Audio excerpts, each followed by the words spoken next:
പക്ഷെ അപ്പോഴും പാലക്കാടിനെ സംബന്ധിച്ച് ഞങ്ങൾ കുറച്ചുകൂടി ഒരു മികച്ച പ്രകടനം കാഴ്ചവെക്കാൻ സാധിക്കും എന്നുള്ള നിലയിൽ തന്നെയാണ് ഞങ്ങൾ പ്രവർത്തിച്ചത്.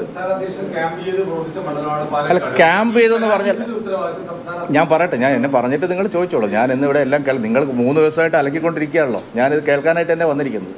എല്ലാ തെരഞ്ഞെടുപ്പുകളിലും വിജയിക്കുമ്പോൾ ക്രെഡിറ്റ് മറ്റുള്ളവർക്കും പരാജയപ്പെടുമ്പോൾ പ്രസിഡന്റിനുമാണ്, സ്വാഭാവികമാണല്ലോ. അത് ഞാനത് കേൾക്കാൻ വിധിക്കപ്പെട്ടവനാണ്. അതുകൊണ്ട് അതിലെനിക്ക് പരാതിയില്ല.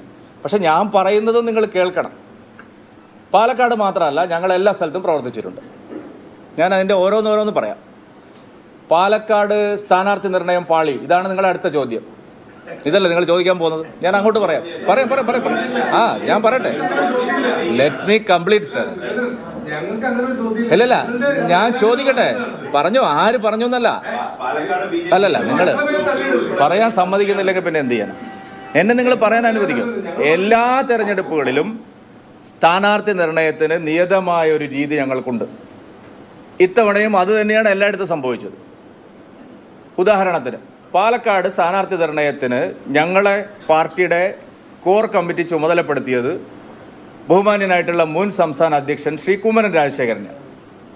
അദ്ദേഹം പാലക്കാട് പോയി എല്ലാ കക്ഷികളെയും എന്ന് പറഞ്ഞാൽ ബന്ധപ്പെട്ട എല്ലാവരെയും, പഞ്ചായത്ത് തലം മുതൽ പ്രവർത്തിക്കുന്ന എല്ലാവരെയും ഇൻഡിപെൻഡൻ്റ് ഓരോരുത്തരായിട്ട് കണ്ട്, ഇൻഡിവിജ്വലി കണ്ട് അഭിപ്രായ സമാഹരണം നടത്തി 3 പേരുകൾ അവിടെ വന്നു. ഈ 3 പേരുകൾ അടങ്ങുന്ന പട്ടിക വിശദമായിട്ട് 4 മണിക്കൂർ നീണ്ട സംസ്ഥാന തെരഞ്ഞെടുപ്പ് കമ്മിറ്റി യോഗം, നിങ്ങളെല്ലാം റിപ്പോർട്ട് ചെയ്തതാണ് കൊച്ചിയിൽ. ആ തെരഞ്ഞെടുപ്പ് കമ്മിറ്റി യോഗം ഓരോരുത്തരെയും സംബന്ധിച്ച് ചർച്ച നടത്തി. നിർഭാഗ്യവശാൽ വന്ന പേരുകൾ 2 പേർ മത്സരിക്കാനില്ല, സന്നദ്ധത കാണിക്കുന്നില്ല എന്നുള്ള അഭിപ്രായമാണ് പറഞ്ഞത്. ആ നോട്ടോടു കൂടിയാണ് ഞാൻ, അതായത് പാർട്ടിയുടെ തെരഞ്ഞെടുപ്പ് കമ്മിറ്റിയിലെ എല്ലാ മുതിർന്ന നേതാക്കളും ഇൻക്ലൂഡിങ് ജാവ്ദേക്കർജി, അപരാജിത സാരംഗിജി, അവർ എല്ലാവരും ഉൾപ്പെടുന്ന തെരഞ്ഞെടുപ്പ് കമ്മിറ്റി യോഗം കഴിഞ്ഞ് ഈ അഭിപ്രായങ്ങൾ അടങ്ങിയ നോട്ടോടു കൂടിയാണ് ഞാൻ എല്ലാവരുടെയും സർവ്വ സഹമതിയോടുകൂടി, അനുവാദത്തോടുകൂടി പാലക്കാട്ടെ പാനൽ അയക്കുന്നത്. പറയട്ടെ. അങ്ങനെ 3 പേരടങ്ങുന്ന പട്ടിക തന്നെയാണ് അയച്ചത്.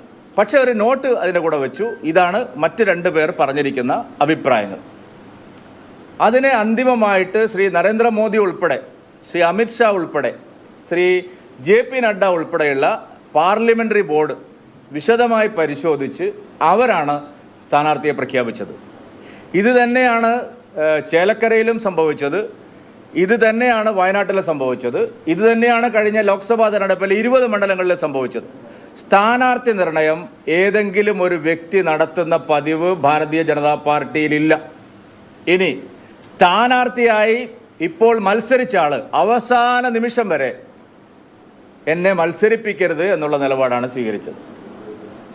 അവസാന നിമിഷം വരെ. പക്ഷേ ഗത്യന്തരമില്ലാതെ അദ്ദേഹത്തോട് മത്സരിക്കാൻ ഞങ്ങൾ ആവശ്യപ്പെടുകയാണ്. അദ്ദേഹത്തിൻ്റെ പേരും കൂടി വെട്ടിയിട്ട് അയച്ചു കഴിഞ്ഞാൽ തീർച്ചയായിട്ടും അതൊരു ശരിയായ നിലപാടായിരിക്കില്ല.